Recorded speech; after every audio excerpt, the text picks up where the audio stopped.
बिस्मिल्लाहिर्रहमानिर्रहीम। अस्सलाम वालेकुम डियर स्टूडेंट्स, मैं हूं आपका बायोलॉजी इंस्ट्रक्टर उबैदुर्रहमान बेग। बच्चों, हमने फर्स्ट ईयर बायो के लेक्चर सीरीज स्टार्ट की हुई है जिसपे हम चैप्टर 1 पे हैं और आज जो हम एसएलओ कवर करने जा रहे हैं वो आप लोगों को मैं रीड कर देता हूं। हमारी एसएलओ की डिमांड है कि हमने आइडेंटिफाई करना है अल्ट्रा स्ट्रक्चर्स को, किन में? एनिमल सेल्स में और प्लांट सेल्स में। ठीक है महीन, यहां पे आपने भी अलर्ट होना है। ये अब जो करिकुलम अपडेट हुआ है ना, नेशनल करिकुलम ऑफ पाकिस्तान 2022-2023, ये हमारा इस वक्त लेटेस्ट करिकुलम है। करिकुलम कहता है कि स्टूडेंट जो है उसने एसएलओ प्रिपेयर करने हैं, टीचर जो है उसने एसएलओ पढ़ाना है। वो एक टेक्स्ट बुक खत्म करके मल्टीपल टेक्स्ट बुक्स का कंसेप्ट देते हैं। आपको जहां से, जिस बुक से करिकुलम का एसएलओ ज्यादा अच्छे से एड्रेस किया हुआ मिल रहा है, आप वो पढ़ लो, जैसा हम देखते हैं ए लेवल में, ओ लेवल में। यही चीज हम यहां भी कंटिन्यू कर रहे हैं कि हमने एसएलओ पे फोकस करना है। एसएलओ बेस्ड एग्जाम का मतलब यह है कि आपका जो फाइनल पेपर आएगा वो किसी एक किताब से नहीं आया होगा कि वहां ये क्वेश्चन था तो हमने उठा के एग्जाम में भी डाल दिए। एसएलओ बेस्ड एग्जाम का मतलब है एग्जामिनर ने ये एसएलओ लेना है और उसने इस एसएलओ से रिलेटेड जो है वो आपसे क्वेश्चंस पूछने हैं। अब अगर आपने एसएलओ को ठीक से पढ़ा है तो आपके लिए क्वेश्चन को अटेंड करना कोई मुश्किल चीज नहीं है और बेसिक्स आपको पता है वो सेम ही है। हाँ, हम जब फाइन डिटेल में जा रहे होते हैं फिर हम देखते हैं किस बुक के अंदर एसएलओ ज्यादा अच्छे से एड्रेस हुआ है। तो आप खुद कंपेयर कर सकते हो, कैंटअप लो, साथ कोई और बुक लो, आप कंपेयर कर लो, आपको आइडिया हो जाएगा। अब करिकुलम की लैंग्वेज में हम एसएलओ से नॉलेज निकालते हैं। नॉलेज मतलब है आपका टॉपिक, जैसे किताब में टॉपिक कहते हैं, हम उसे नॉलेज लेकर चल रहे हैं। नॉलेज हमने एसएलओ से देखो क्या निकाला, ultra structure of animal and plant cells. Basic है, आपने सिर्फ डायग्राम्स में डिफरेंट स्ट्रक्चर्स आइडेंटिफाई करने हैं, लेकिन मैं उसको थोड़ा सा बेहतर तरीके से पढ़ाऊंगा ताकि हमारा ये लेक्चर डेड की बजाय इंटरेक्टिव हो। ठीक हो गया? ये आपके पास प्लांट सेल शो किया हुआ है। इस सेल के अंदर आपके पास उसके बेसिक स्ट्रक्चर्स जो हैं वो हमने हाईलाइट किए हुए हैं और आप लोग जानते हो कि इनमें से मोस्टली स्ट्रक्चर्स जो हैं वो कॉमन है प्लांट और एनिमल सेल में। आइमा, मुझे आप बता सकते हो यहां जो आपके पास लेबल स्ट्रक्चर है इनमें से कोई एक या दो या तीन ऐसे स्ट्रक्चर जो सिर्फ प्लांट सेल में है, एनिमल सेल में नहीं होंगे? माइक पे।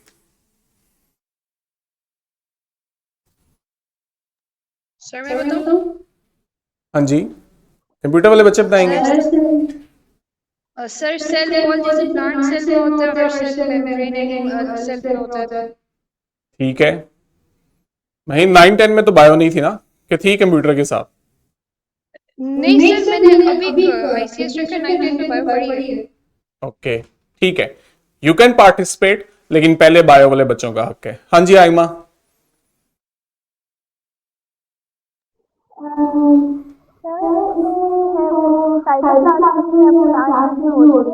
अच्छा, होता है कि नहीं होता? चलो शुक्र है, टाइम रहते याद आ गया, नहीं तो मुझे डाउट हो जाना था कि इतने क्वेश्चन कैसे, इतने नंबर कैसे आ गए हैं।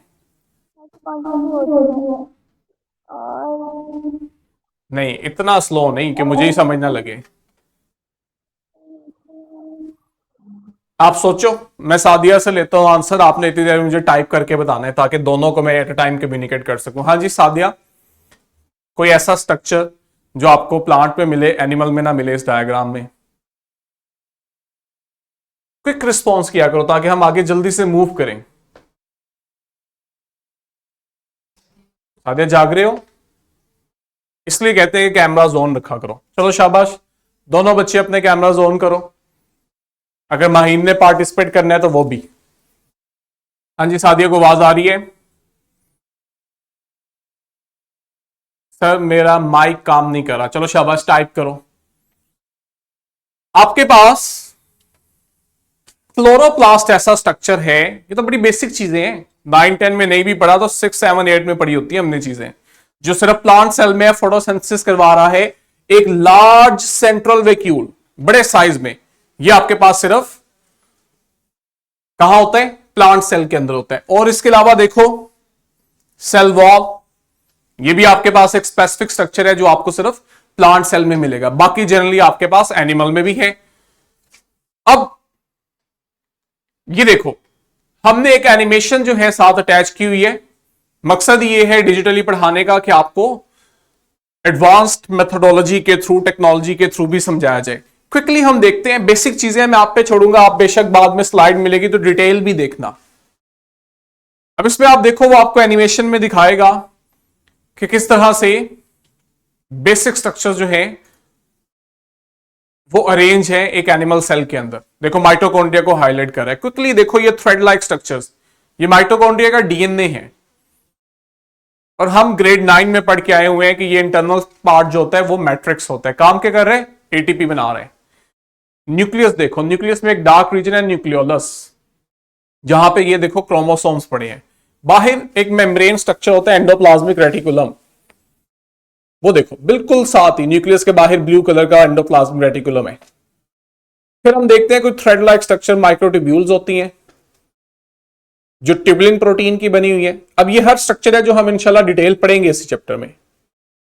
और सबसे इंपॉर्टेंट साइटोप्लाज्म, जिसमें ये तमाम चीजें पड़ी हैं सेल के अंदर।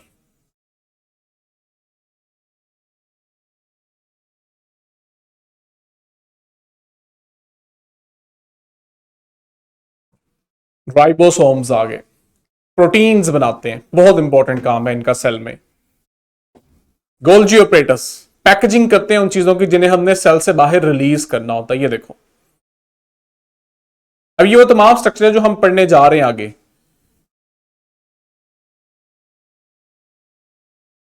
लाइसोसोम्स सेल के अंदर बाहर से जो चीज आ रही है उसको डाइजेस्ट कर रही है, सेल के पुराने स्ट्रक्चर्स को डाइजेस्ट कर रही है। सेंट्रियोम्स, माइटोसिस पढ़ेंगे, मियोसिस पढ़ेंगे, वहां इनकी हमें अहमियत का अंदाजा होगा। वीडियो को मैं स्टॉप करता हूं, बेसिक चीजें हैं हम लोगों ने पढ़ी हुई हैं, आप लोग इसको कंप्लीट कर लेना। आगे आते हैं एनिमल सेल। अब एसएलओ की डिमांड क्या है, ये देखो वापस आओ ताकि आपको आइडिया हो। आइडेंटिफाई करो, एसएलओ आपसे सिर्फ इतना कह रहा है अल्ट्रा स्ट्रक्चर दो जिन्हें आप आइडेंटिफाई कर सको। अगर मैं सिर्फ ये दो डायग्राम्स भी ड्रॉ कर दूं और उनमें मैं ये स्ट्रक्चर्स हाईलाइट कर दूं, मेरे एसएलओ की डिमांड पूरी हो रही है। लेकिन हम थोड़ा सा पढ़ेंगे इसको ताकि हमारी चीजें रिफ्रेश हो जाए। अब जो जरा इसमें हम आइडेंटिफाई करते हैं कुछ चीजें जो आपको सिर्फ एनिमल सेल में मिलेगी। हाँ जी सादिया, क्वेश्चन समझ आ रहे हैं ना। अब हम वो चीजें आइडेंटिफाई करने जा रहे हैं जो सिर्फ एनिमल सेल में है। माहीन माइक ऑन करो और क्विकली देख के मुझे बताती जाओ। जहां महीन मिस करेगी वहां आइमा मुझे बताएंगी। देखो जरा आपको डायग्राम में कोई ऐसा स्ट्रक्चर जो सिर्फ एनिमल में है, प्लांट में नहीं है, डायग्राम से बताना है। डायग्राम से गोल्जी ऑपरेटस। नहीं जी, क्या हो गया है? हाँ जी आइमा, कौन सा? क्रोमोसोम्स। आइमा बायो ही पढ़ी थी ना 9-10 में। क्रोमोसोम बेटा हर सेल में होते हैं। क्या हो गया है? एनिमल में भी है, प्लांट में भी है, जेनेटिक मटेरियल है हमारा। आगे आ जाओ और देखो और कोई स्ट्रक्चर देखते जाओ। माइक ऑन करो, बोलो, माइक म्यूट कर दो ताकि सबको मौका मिले। सादिया टाइप करो। नहीं जी आइमा, क्रोमेटिन नहीं है, जेनेटिक मटेरियल है, हर सेल में होता है। और ग्रुप चैट करो, डायरेक्ट मैसेज करने की जरूरत ही नहीं है, ज्यादा से ज्यादा क्या होगा, गलत हो जाएगा, कोई बात नहीं। Sadia quickly. Sir plasma membrane. नहीं बेटा जी, एपीएस से ही हो ना? जी सर। आइमा कौन से कॉलेज स्कूल से है? एपीएससी है, अल्लाह खैर करे। बेटा लाइसोसोम क्या हो गया? सेल मेम्ब्रेन के बगैर सेल ही नहीं मुमकिन। कैसे कह सकते हो कि सेल मेम्ब्रेन नहीं है एक सेल के पास और वो सेल भी है? नहीं सर, देखिए एनिमल सेल में प्लाज्मा मेम्ब्रेन होता है, सेल मेम्ब्रेन होता है, और प्लांट सेल में हमारे पास होता है सेल वॉल। प्लाज्मा में क्या होता है? सेल मेम्ब्रेन और प्लाज्मा देखिए सर, सेल मेम्ब्रेन का दूसरा नाम हमारे पास प्लाज्मा मेम्ब्रेन है, और हमारे पास प्लाज्मा मेम्ब्रेन की जगह प्लांट सेल में सेल वॉल होती है। प्लाज्मा मेम्ब्रेन नहीं होती। नहीं, सेल तो जैसे सेल में तो हम कैसे फर्क करते हैं कि प्लांट सेल में सेल वॉल होती है और एनिमल सेल में सेल मेम्ब्रेन होता है। बेटा सेल मेम्ब्रेन ऐसे ही है जैसे आपके रूम की दीवारें हैं। मुझे बताओ, अगर मैं रूम की दीवारें गिरा दूं तो क्या रूम का कंसेप्ट रह जाएगा? मैं कह सकता हूं ये जो हिस्सा है ये रूम है, क्या वो दूसरे रूम में मर्ज नहीं हो जाएगा? तो जब तक चार दीवारी है वो चीज एग्जिस्ट कर रही है। सेल एग्जिस्ट ही तब करता है जब उसकी मेन बाउंड्री सेल मेम्ब्रेन हो। एनिमल में भी प्लांट में भी दोनों में ये चीज है। एडिशनली हम देखते हैं कि हमें प्लांट में सेल मेम्ब्रेन के बाहर एक और रिजिड स्ट्रक्चर मिलता है जिसको आप सेल वॉल बोलते हो। तो जब आप डिफरेंस कह रहे होते हो तो आप कहते हो एक के पास सिर्फ सेल मेम्ब्रेन है सिर्फ, और दूसरे के पास सेल वॉल है। उसका मतलब ये होता है उसमें सेल मेम्ब्रेन भी है और साथ सेल वॉल भी है। क्विकली आगे हम मूव करते हैं, मैं खुद आपको ढूंढ ढूंढ के बताता हूं। जरा देखो, लाइसोसोम के अलावा आपके पास और क्या हो सकते हैं? बहुत इंपॉर्टेंट। अब ये सारे पॉइंट बच्चों मैं इसलिए हाईलाइट कर रहा हूं कि आपसे वो एमसीक्यूज में पूछ सकता है एग्जामिनर, और आप लोग जो हो आप लोग इस चीज को ध्यान ही ना दो। आपको ये तो सिंपल बुक के अंदर डायग्राम थी, इसमें क्या ऐसी बात है? सेंट्रियोल आपके पास सिर्फ एनिमल में है, प्लांट्स में नहीं होते। और अगर हम देखें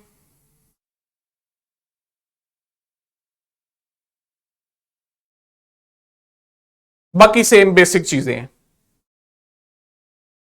चलो आ जाओ आगे हम थोड़ा डिटेल देखते हैं। जरा ये वीडियो हम थोड़ी सी देखेंगे एनिमल सेल के ऊपर भी।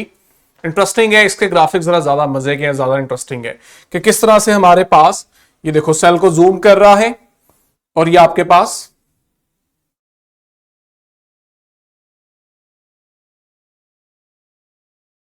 थोड़ा थोड़ा आगे आहिस्ता आहिस्ता फॉरवर्ड करते जाओ। ये एनिमल सेल है। अब जरा देखो ये साइड पे करके न्यूक्लियस पड़ा है, क्यों? क्योंकि वो जो सेंटर वाली साइड पे एक स्ट्रक्चर है उसने जगह ली हुई है। अब जरा गौर से देखो, वो आपको दिखा रहा है न्यूक्लियस में छोटी छोटी ओपनिंग्स हैं, पोर्स हैं, और अंदर आपके पास उसमें एक डार्क रीजन है, बैकग्राउंड में न्यूक्लियोलस, और फ्रंट पे साथ उसमें राइबोसोम्स हैं। ये जो थ्रेड लाइक स्ट्रक्चर है ये आपका डीएनए है। ये देखो राइबोसोम न्यूक्लियस पे बनता है और इन ओपनिंग से वो सेल के साइटोप्लाज्म में आ जाता है। बाहर क्या चीज है? साइटोप्लाज्म। खाली स्पेसेस को वो कह रहे हैं, जो बीच में एम्प्टी स्पेसेस है उनको साइटोप्लाज्म कह रहे हैं। बिल्कुल न्यूक्लियस के बाहर एक मेम्ब्रेन स्ट्रक्चर है, रफ एंडोप्लाज्मिक रेटिकुलम। इसको रफ क्यों कहते हैं हम पढ़ेंगे। आगे आपके पास स्मूथ है, गोल्जी ऑपरेटर्स है। अब देखो ये एनिमल में भी थे, माइटोकॉन्ड्रिया भी था, ये सारे हमने स्ट्रक्चर पढ़े हैं।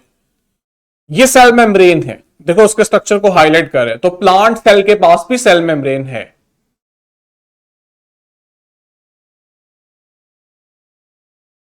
ये देखो क्लोरोप्लास्ट, ये वो स्ट्रक्चर है जो सिर्फ प्लांट में ही है, एनिमल के पास नहीं होता। इसका काम है प्रोटीन सिंथेसिस। ये देखो बड़ा सा वैक्यूल है, ये भी प्लांट सेल के पास होता है, एनिमल में इतना बड़ा वैक्यूल नहीं होता। अब ये वो स्ट्रक्चर्स हैं जो डिफरेंशिएट करते हैं। वन बाय वन हम देखते हैं, जरा गौर से देखो। पहले हम पढ़ने जा रहे हैं कॉमन स्ट्रक्चर, शेयर स्ट्रक्चर जो दोनों में है। सबसे पहले आपके पास सेल मेम्ब्रेन है। हमें पता है सेल मेम्ब्रेन का एक काम तो प्रोटेक्शन का है कि ये सेल का वजूद जो बन रहा है वो इस मेम्ब्रेन की वजह से बन रहा है, कि ये एक बाउंड्री है जो बाहर की चीजों को सेल के अंदर मौजूद चीजों से अलग कर रही है। दूसरा साथ हम देखते हैं कि ये और भी तरह से प्रोटेक्शन करती है, और वो ये कि सेल मेम्ब्रेन हर चीज को फ्रीली मूव नहीं करने देती। जरा साथ जिफ को अगर आप लोग देखो तो आप लोगों को यहां आइडिया होगा, कुछ चीजें ऐसी हैं जो डायरेक्ट सेल मेम्ब्रेन से नहीं गुजरी है। देखो ग्रीन पार्ट को, रेड पार्ट को देखो, स्पेशल स्ट्रक्चर्स हैं जहां से ये गुजर रहे हैं। लेकिन स्टार्ट करें दोबारा, डायरेक्ट आप लोग देखते हो कि सेल मेम्ब्रेन इन्हें अलाउ नहीं करती। वो देखो रेड पार्ट, ग्रीन पार्ट, कुछ स्पेशल स्ट्रक्चर्स हैं जहां से उन्हें कंट्रोल्ड वे में ही गुजरने दिया जा रहा है। ठीक हो गया। आगे देखो न्यूक्लियस के, देखो न्यूक्लियस आपके सेल में वो हिस्सा है जहां पे डीएनए पड़ा हुआ है, जेनेटिक मटेरियल पड़ा हुआ है, और बाहर आपके पास है साइटोप्लाज्म जहां पे ये तमाम चीजें पड़ी होती हैं। कहते हैं साइटोप्लाज्म सेल की बड़ी इंपॉर्टेंट जगह होती है जहां पे बहुत से केमिकल रिएक्शंस हो रहे होते हैं। जैसे बड़ा कॉमन केमिकल रिएक्शन है ग्लाइकोलिसिस। आइमा, क्या होता है ग्लाइकोलिसिस? ग्लाइकोलिसिस ऐसा रिएक्शन है जो आपको तमाम लिविंग ऑर्गेनिजम्स में मिलेगा, और कहां हो रहा है? साइटोप्लाज्म में। What is glycolysis?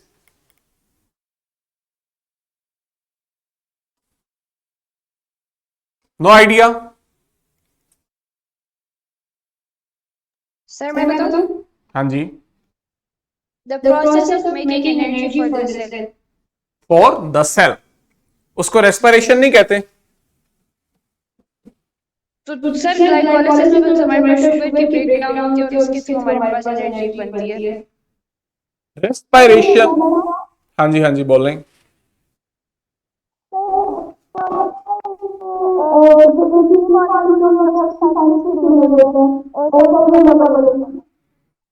मैम आपकी वॉइस के साथ कोई इश्यू है, माइक का आई थिंक सो इश्यू है, उसको जरा अपने करीब करें फिर बोलें। आपकी वॉइस डिम आती है, वर्ड्स पिक नहीं हो रहे होते।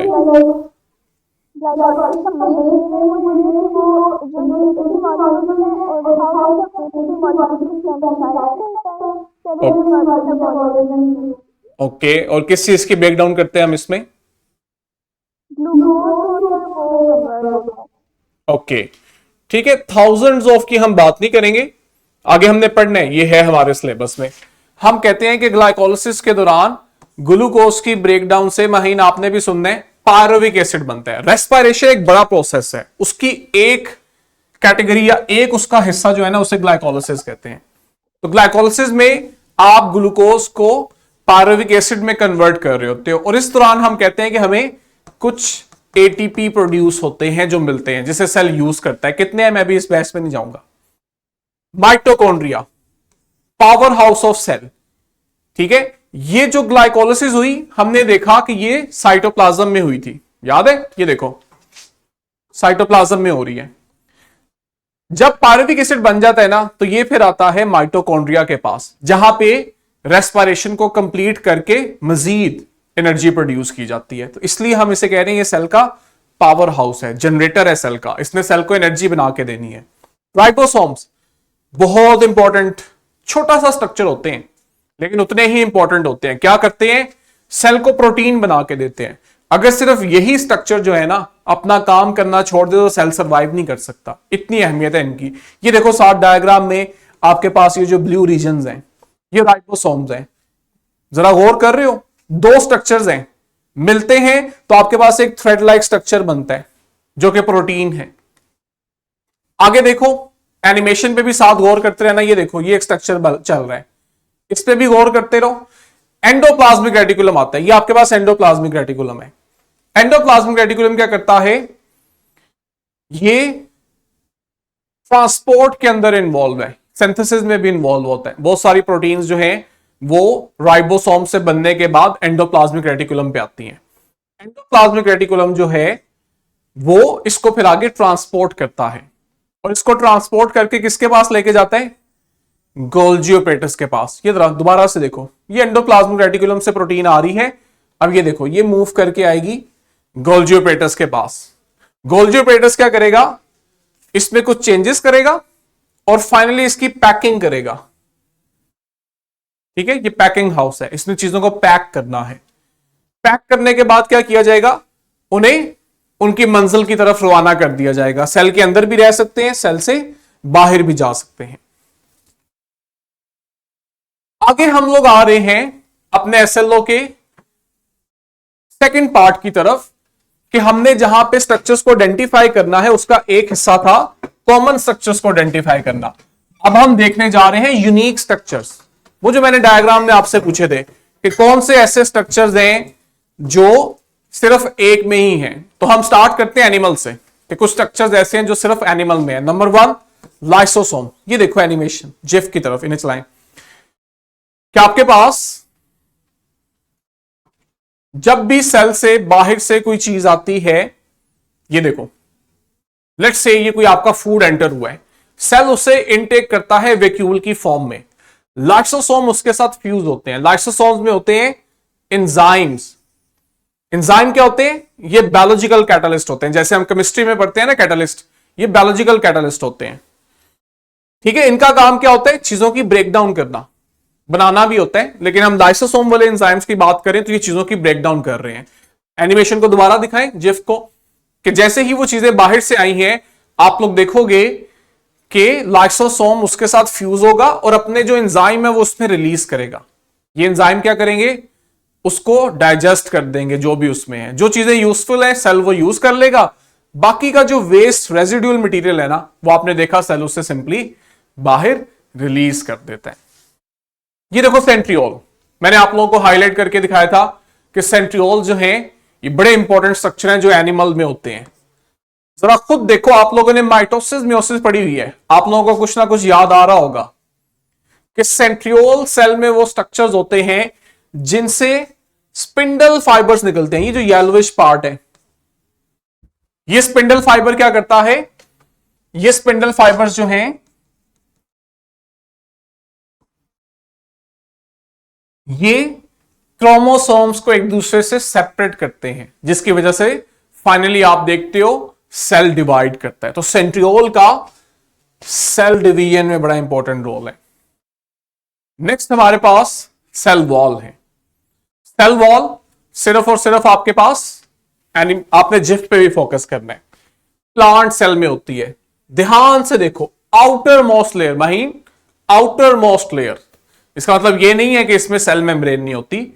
एनिमल में हम देखते हैं सबसे बाहर सेल मेम्ब्रेन है, लेकिन प्लांट में सेल मेम्ब्रेन से भी बाहर एक लेयर है जिसे आप सेल वॉल कहते हो। इसलिए हम कहते हैं ये आउटर मोस्ट लेयर होती है, सबसे बाहर हार्ड होती है, बड़ी सख्त होती है। मेम्ब्रेन जो है ना वो फ्लेक्सिबल है, ये बहुत हार्ड स्ट्रक्चर है, जिसकी वजह से प्लांट को एडिशनल सपोर्ट मिलती है जो एनिमल सेल को नहीं मिल रही होती, क्योंकि उसके पास इस तरह का हार्ड स्ट्रक्चर नहीं है।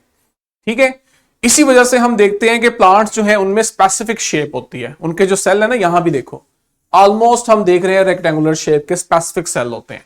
एनिमल सेल इस तरह नहीं होता, क्योंकि उसके पास इस तरह की रिजिड सेल वॉल नहीं है, इसलिए उसकी कोई स्पेसिफिक शेप भी नहीं होती। रफली हम कह देते हैं राउंडेड होता है। लार्ज सेंट्रल वैक्यूल, अब हम प्लांट की बात कर रहे हैं, ठीक है ना। तो प्लांट के पास सेल के सेंटर में एक बड़ा सा स्ट्रक्चर होता है वैक्यूल, जो कि एनिमल सेल में नहीं होता। वैक्यूल क्या करता है? ये बहुत सारे न्यूट्रिएंट्स को, पानी को स्टोर करता है, जिसकी वजह से हम देखते हैं कि ये एनिमल सेल को टर्जिडिटी प्रोवाइड करता है। टर्जिडिटी से मतलब है कि उसकी शेप मेंटेन रहती है, वो फ्लेक्सिबल नहीं हो जाता, अपनी शेप लूज नहीं कर देता। नेक्स्ट आपके पास है जी क्लोरोप्लास्ट। क्लोरोप्लास्ट प्लांट में वो स्ट्रक्चर है जहां पे फोटोसिंथेसिस होती है, प्लांट अपना फूड प्रिपेयर करता है। ठीक है, ग्रीन कलर का इसमें पिगमेंट होता है क्लोरोफिल, जो सनलाइट को एब्जॉर्ब करता है ताकि फोटोसिंथेसिस हो सके। और फोटोसिंथेसिस में आप देखते हो कि आपके पास ग्लूकोज की फॉर्मेशन होती है। ठीक हो गया। लास्ट में कंक्लूजन की तरफ आते हैं। ये एक समराइज डायग्राम है जहां पे कुछ स्ट्रक्चर्स हाईलाइट किए हुए हैं जो आपके पास सिर्फ और सिर्फ प्लांट सेल में है, और दूसरी तरफ वो स्ट्रक्चर्स हैं जो सिर्फ एनिमल सेल में है। ठीक हो गया, हमने बुलेट पॉइंट्स के थ्रू उन डिफरेंस को हाईलाइट भी किया हुआ है। तो देखो, ये हमारा एसएलओ था। महीन आपकी वाली बात कि हमारा मकसद है कि हम अपने एसएलओ को टारगेट करें। अब आप खुद देखो, आपने अभी तक जितना पढ़ा है, क्या हमारे एसएलओ की डिमांड पूरी नहीं होगी? हमने सिर्फ ये देखना है किस बुक में हमारे एसएलओ को ज्यादा अच्छे से कवर किया जा रहा है, वो बुक हमारे लिए अच्छी है। ठीक है, अब नेक्स्ट हम लोग चलते हैं अगले एसएलओ की तरफ। मुझे उम्मीद है कि ये आपको एसएलओ अच्छे से समझ आ गया होगा। जिसका कोई भी क्वेश्चन हो वो मुझसे पूछ ले, नहीं तो फिर हम नेक्स्ट एसएलओ की तरफ आते हैं। इससे अगली स्लाइड ओपन करें। हाँ जी आयमा, सादिया, कोई क्वेश्चन?